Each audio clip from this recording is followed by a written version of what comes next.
Welcome to the Haunt Department of Life Intrigued. Apologies, it has been a while since our last video. We were getting ready for the trail last year and the schedule got a little behind us and we were scrambling to get everything done before the big event. So we had to curtail a lot of the video making we were doing. But now we're planning to get ready for this year's event and getting back into it. We also have a new camera, so we're going to try out. So we're going to start with something pretty quick today. If you remember in our introductory video, we promised to show you how we're going to upscale this rooster that was given to us for a gift.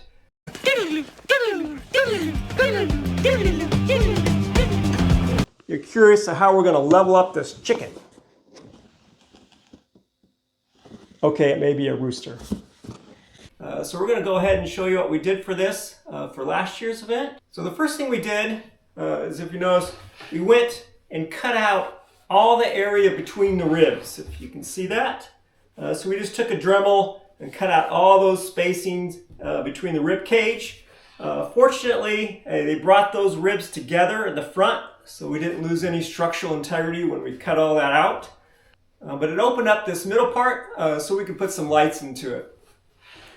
So the next thing we did is we drilled holes into the eye socket on each side and took wires and fed them down to their head through the neck here. And let me show you how this comes apart here. So hopefully you can see that. So we snaked those wires down through the head, through the neck, drilled a hole here to bring both those wires out, one for each eye. And then we drilled another hole on the actual body right above it here so it lined up with the neck and fed those wires through it. So we can just put this neck back on and the wires are hidden then.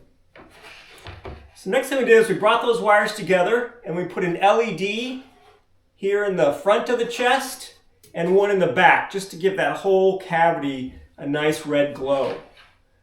Then we brought those wires out through the back here.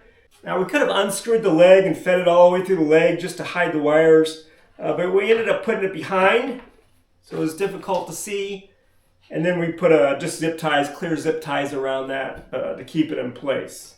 So what we did for the eyes here is we just use these basic eyeballs. You can get them at Spirit or any of your favorite Halloween decoration place. Just basically a hollow ball. I think this was actually used for beer pong. So what we did is we drilled a hole in there, a little off center towards the inside, put an LED in there, and then wired it up to those wires that we snaked through the eyeballs. So you can see those up here. And then we glued those on a little forward angle, not completely, but just to give that somewhat forward-looking direction, make it somewhat realistic. So that gave us lights in the eyes as well as the chest cavity. We want to add a little bit of sound to it, so we took one of our speakers. Now we've done a review of the few speakers that we use. I'll leave a link to that video down in the description. But this one is really nice because it fit perfectly inside its rib cage, and we just zipped that together to keep that in place. So really difficult to see then, and then that allows it to be hidden there from view.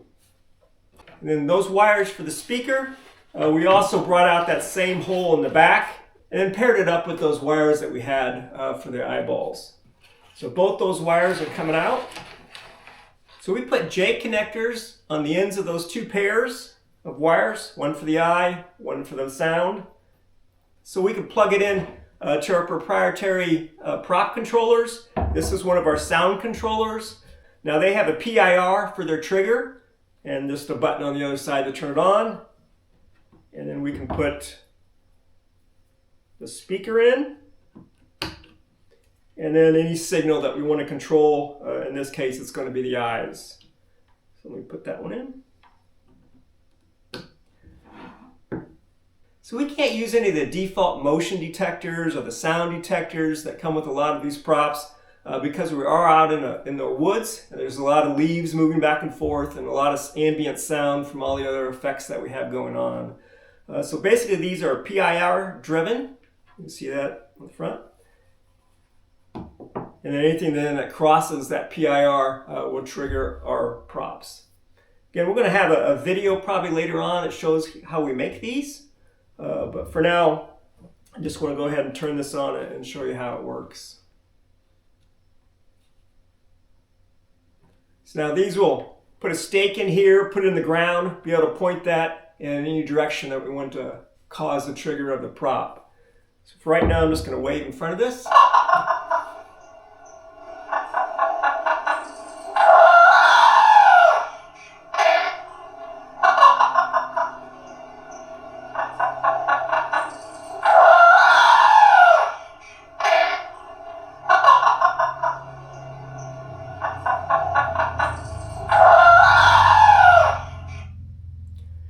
So we actually have several different sounds that we use for this particular rooster.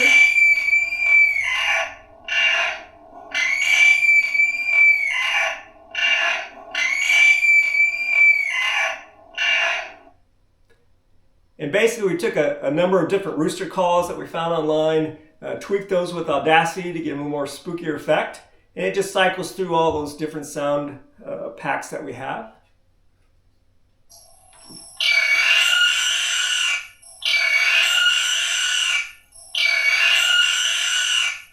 And I'll show one more.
So there it is, the modifications that we made for this particular rooster for last year's event.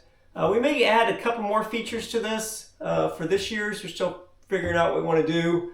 We may add some motion to it, putting some servals on the bottom just to give it a little bit of motion as well. But we'll see what we're going to do. But just want to show you our first attempt here at leveling the scare up with this particular rooster. I think it came out pretty good. A lot of people appreciated it on our trail last year. We'll probably add a couple more barn animals to the haunt this year and do some similar type of augmentation to it. So there you have our zombie rooster for our 2025 haunted trail. Hope you enjoyed this video. We should have more coming soon as we continue our build out for this year's 2026 haunted trail. Thank you for watching. Stay calm, haunt on.